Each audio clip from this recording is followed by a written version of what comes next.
What's up everyone, Vu of Vu Films here, and I'm back with another dumb video for you to watch. Today I have a DJI Ronin SC just released, and I will open this box that was sent to me by B&H. They sent it to me just for review purposes, so I'm just kidding. I actually bought it with my own money, so I don't have that kind of pull, you know. I don't have all these sponsorships yet. Before I finish opening this box, please take a second to take a look at the sponsor that helped produce this video. This video was sponsored by this Square Space. This Square Space that is called my wallet that holds all my money for me to buy my gear and to fund this video. Anyway, so here we have this box open.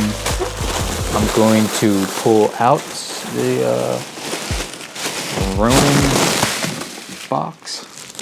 Well packaged. I'm going to rip this plastic off.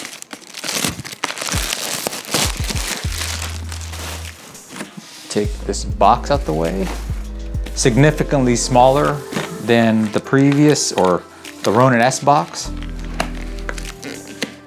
As you all have already seen through the 100 other Ronin videos. So today I think I'm gonna do something different. So right here I have the Ronin-S and the Weebill Lab, which I think will be more of a direct competitor to their SC. So I'm not gonna go through all the special features, and I may or may not even do any test footage because we all know, how these gimbals perform. We know they all do good work. You can watch the countless other videos to see how the new cell phone crap works, the subject tracking works. We all know that works. I think what most of us are concerned about is how it balances, what lenses it can handle, etc. So today, mainly I'm a Sony shooter because I'm not an idiot and I don't shoot Canon, but that's what I'm rebalancing. And there's a lot of dudes on the Facebook, Sony Facebook groups that are usually just spend most of their time complaining about gear and what works and what doesn't, and don't actually go out and shoot anything. So some of the folks in the Facebook groups had concerns about what the Ronin SC can balance. So I'm here to check that out. Okay. I'm gonna pull all this crap out. I don't need all this other stuff. I literally just need the main gimbal, the battery, grip, the tripod,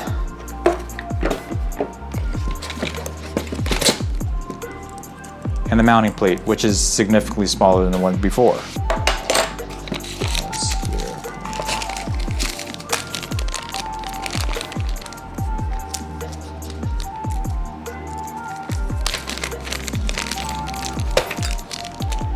I'm literally just taking out what I need. All right, so the best thing about this, I think, are these locks. This is something that, to Zhiyun's credit, they're the ones who originated this, so gotta give credit to where it's due. And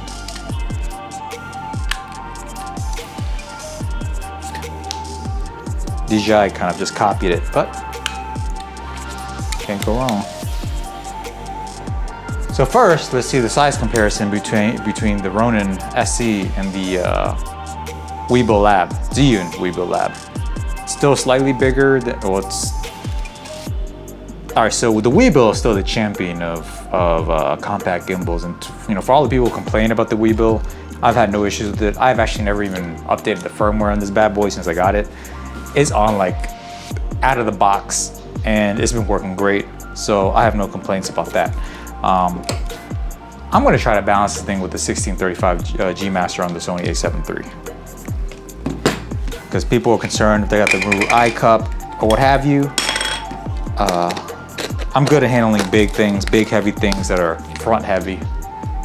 So we're about to do that business right now. Let's see this.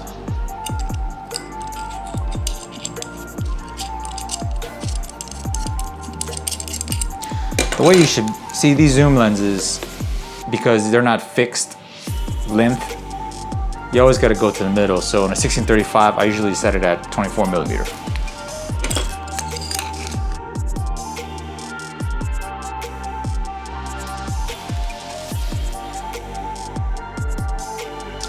Okay, so the 16-35 millimeter GM does balance. However, you start hitting the eye cup here.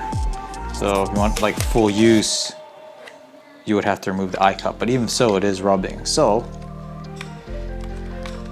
I'm going to take it another step, and I'm going to see if it'll balance with a Manfrotto plate, quick release plate.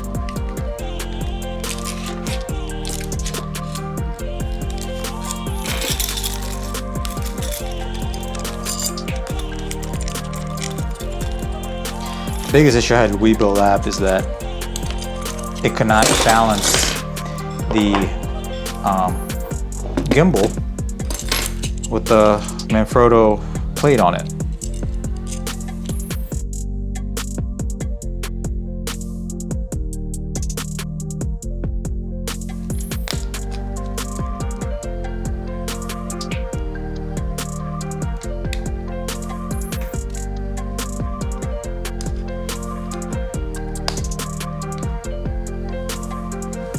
So good news is the Ronin SC balances with the 16-35 millimeter GM with a Manfrotto RC2 quick release plate, but the eye cup, even when removed,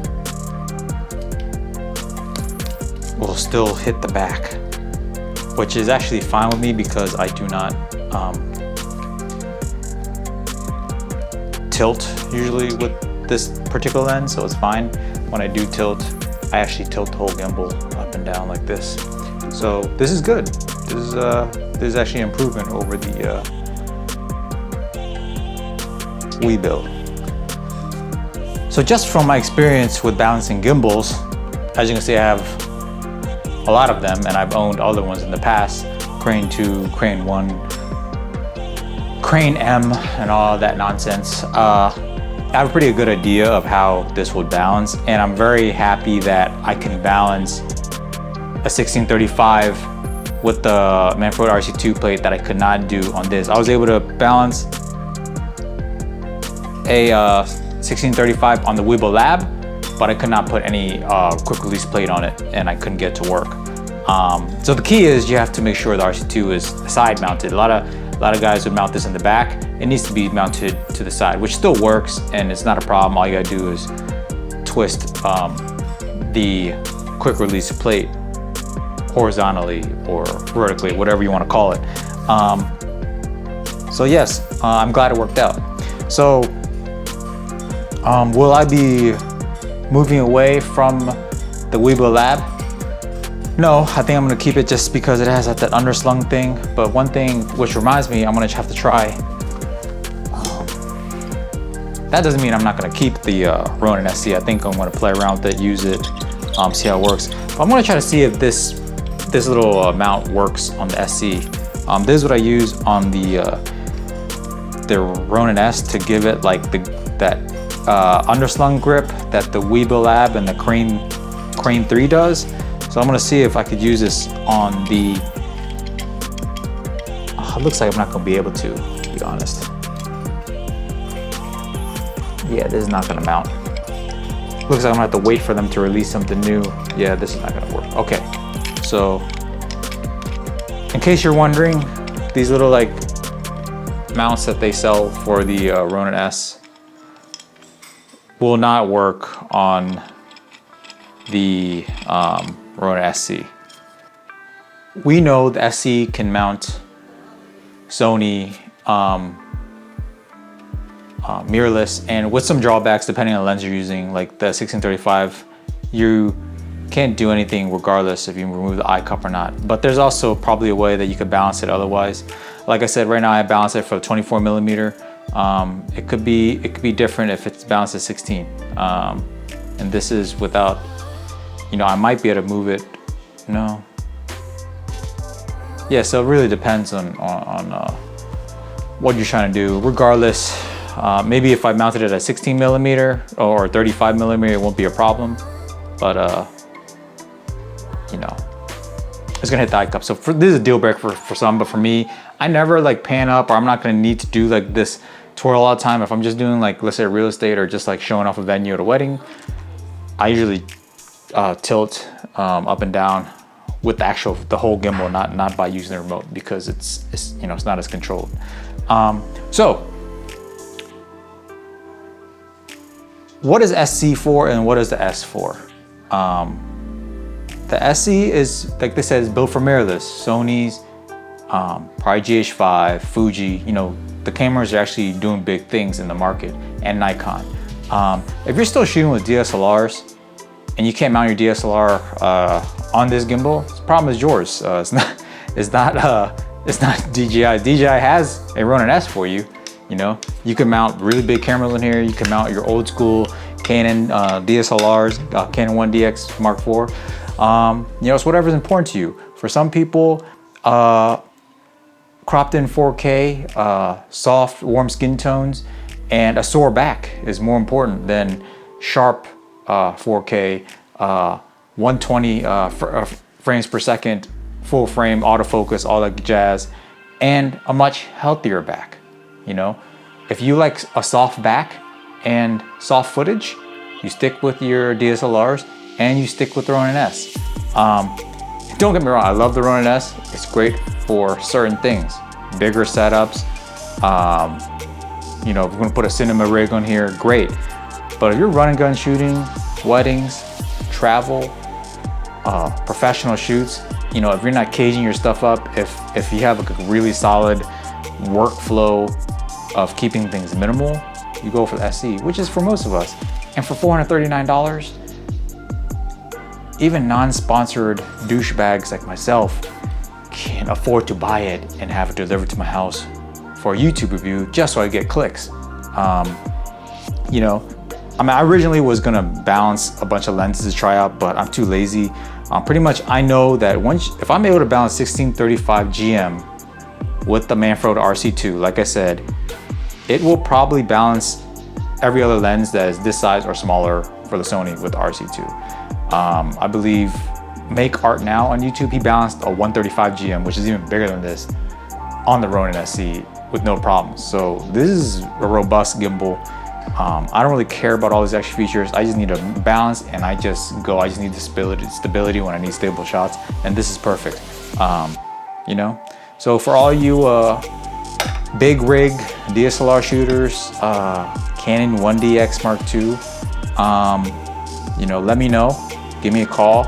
I could contact one of my cousins in Vietnam, and you know, they could definitely offer you a solid, good old-fashioned Southern Asian back massage, and maybe something else. Just ask Robert Kraft. I'm just kidding. Anyways, this video is stupid. Like I said, I only did it for clicks and likes and subs. So if you could actually do that for me, that'd be great. And till next time, never take me seriously, and lighten up.